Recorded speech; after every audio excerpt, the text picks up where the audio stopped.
G'day, mothers and fathers. Joel here from Measured Gaming, and welcome to the 2025 Australian Masters preview show.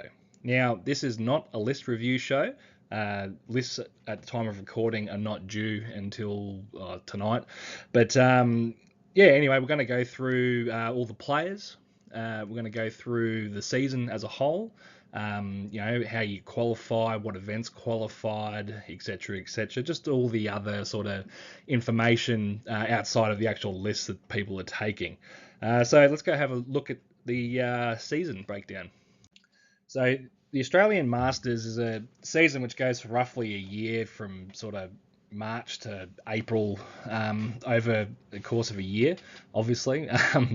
So in the 2024 to 2025 season, we had 433 registered players, which is it's a little bit down on previous seasons, but there's a reason why, and I'll talk about that now. So previously with COVID and all that sort of stuff, it really messed up our seasons. Just the timing of it all. So we will get into some other. I'll talk about some other things in a sec about that. But so 433 registered players this year. 22 events, 14 of which were 2-day events and 8 one-day events. Now, these are just the ones which were added onto the Stats and Ladders rankings. You can use other tournament software like BCP or whatever else there is. But we only include the events which are put in on Stats and Ladders, and those other software that you use can be plugged into this as well. But this is what we've got. So in terms of the states, these are a little bit down as well for a couple of these. So Queensland, for example, they only had one singles 2-day event. They did have a couple of teams tournaments, though, I'm pretty sure. So like Runex and all that. So it's kind of stuffed the numbers up a little bit there. Because we obviously don't include teams events because it's skewed with pairings and all that stuff. It would be unfair to put those results into a singles season. One in ACT, which was Canberra. It's CanCon. And 2 in South Australia. That's about what they sort of do a year. 4 in Victoria and 6 in New South Wales. I think it's pretty important to pay homage to the previous winners of the Masters. So Brisbane in 2017 was Dave Kerr, and 2018 Sydney was also Dave Kerr, going back to back there. In 2019 we had Melbourne. This was just before COVID, and it was a little bit of a shit show trying to get this one organised. I was actually the Victorian rep at the time, but I won't go into any more details about that. That was won by Matt Tyrrell.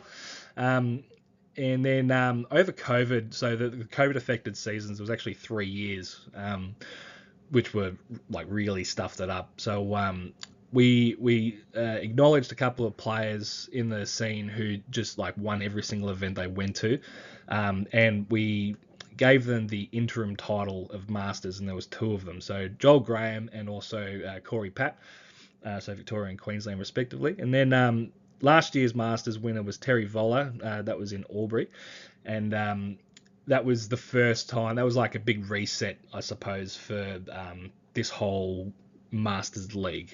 So very important to pay homage to our previous winners. A lot of people probably don't know who won or whatever. So yeah, I just thought it'd be important. It's important to include them. The Masters for 2025 is at Good Games Maitland in New South Wales. It's about 40 minutes west of Newcastle and 2 hours north of Sydney. So it's next weekend on the 26th and 27th of April. Masters is a 16-player invitational event, and it's the invites go out to the top 6 most performing players of the rankings, and they receive the first round invite. For whatever reason, if those players can't come, we use a fill from the bottom method. So say if player 1 drops, then number 17 will be reached out to with an invite, so on and so forth, until one of 2 things happens. Either all 16 spots are filled, or in the case of this year, where we only have 15 players, is the organisers, they have to organise a tournament, right? So they have a sort of soft cut-off for handing out invites because they need to get shit done. So yeah. Masters is a pretty unique kind of event. It's not a 3 day, three game tournament. It's not a 5 game tournament. It's actually a 4 game tournament. And this is because to find one true winner out of 16 players, you only need four rounds. So rounds are like 3.5 hours. And it's essentially a knockout. You still get to play, so it's not like it's completely done. But well, your weekend's completely done. You haven't travelled for anything. But in terms of like winning the thing, you can't submarine. It's just winners basically. That's we're celebrating competitive success, and we're doing that with the most competitive event in the country. So. With Masters as well, every player is they get like a seeded number. So depending on where you placed on the ladder and where you are sort of in the event. So say if it was the top 16, everyone would just have 1 through 16. And then like say if number 8 dropped, then number 9 would actually get the number 8 seed, so on and so forth. So this is designed to benefit and give somewhat of an advantage. I suppose there's not much of an advantage because everyone coming is quite competitive and good at the game. But it is designed that the 2 best performing players will play in the final game, giving them the best seeding chances. So number 1 plays number 16 in round 1. Number 2 would play number 15. And it sort of just works its way down. And there's 2 sides of the draw, and then ultimately number 1 is meant to meet number 2 in the final game there. We now get to have a look at the players who are attending Masters in 2025. And just before we do, just a quick little tidbit. You get to qualify for Masters and just get your points on the rankings. You take your best 3 performing events, and that combines a total score of up to 300 points. And so Tom Oliver, who's seeded 1 because he ranked 1 with 6 events out of Sydney, New South Wales. He went to the Mate Hammer GT with Magakin and Nurgle and came first. Magakin and Nurgle at Sydney Slaughter for 2nd place, and then Slaves of Darkness at Sydney GT for 8th place. I don't know what his his total points were, but 2 podiums and a top 10 at the 2nd largest event in Australia gets you qualified for Masters and ranked number 1 this year. Sam Sims, who's seeded number 2, he's one of the Vic boys, ranked 3rd in total with 6 events. So our 2nd ranked player had to drop, so that's why Sam is the 2nd seed. So Sigma are at the arena with Korn for 3rd place, Call to Glory, which is CanCon, with Korn for 8th place, and then the Vic GT, which happened just not that long ago. He actually beat me in the last round playing for 1st place with his Slaves to Darkness Legion of the First Prince. So it'd be good to see Simsy there. He's been to Masters a few times now, and he's keen to go, I think. Mitch Bug, who's seeded as number 3. He's another one of the Cake Thieves guys, ranked 4th with 6 events. And so Ogres at Sydney Slaughter for 4th place, Ogres at Sydney GT for 7th place, and Ogres at CanCon for 11th place. So we've got our first destruction guy ready to, monster truck all over people's shit. Jacob Stratton coming in at number 4 with a bit of an identity crisis. He's based in Canberra at the moment, but originally from New South Wales or Sydney. Who knows? Representing the Big Dice Energy guys. Ranked 5 on the rankings with 3 events only. So this is good. This is good to see, actually. A lot of the guys who have qualified have gone to 5 or more events. But Jacob's just nailed it with 3, which is all you need to qualify. So you don't need to travel everywhere if you don't want to. Or in Jacob's case, he might not have been able to. But let's have a look. So he came 1st at Bathurst GT with Lumineth, 20th at Sydney GT with Lumineth, and then 2nd he was playing on the top table for in the top cut. Who eventually lost to Liam in the elimination. So 2nd place there. So 2 podiums and a 20th at a large event gets you qualified, and that's all you need to do. Joel Graham from Wodonga, seated at number 5, representing the Cake Thieves, ranked 6 on the rankings with 6 events. So Sydney GT with Lumineth at 2nd place, Ideneth at CanCon for 19th, and then 5th place with Slaves to Darkness at the Vic GT. So good shit there, mate. Chris Murphy, seated number 6, ranked 8 with 5 events, and he's from Sydney, I believe. A couple of these guys didn't get back to me with like their clubs and exact locations. I didn't ask for their address or anything, but yeah, so I was just guessing a couple of these, so sorry if the details are wrong here. But so we've got Sylvaneth, 5th place at Mate Hammer GT, and 7th place at Sydney Slaughter, and then 18th at CanCon. Jacob Mears, seated number 7, ranked 9th on the rankings with 6 events, and he's taken Corn to all 3 of his qualifying events. Sydney Slaughter at 9th place, 2nd place at Port Plunder, and then 30th at CanCon. David Sulava comes in at number 9, representing Cake Thieves, and he's another one of the Victorian boys, and ranked 11th on the rankings with 5 events. Bathurst GT with Iron Jaws, he came in at 6th. Sigmar at the Arena with Gloomspite Gits, and he came 9th, and then 24th at CanCon with the Gits as well.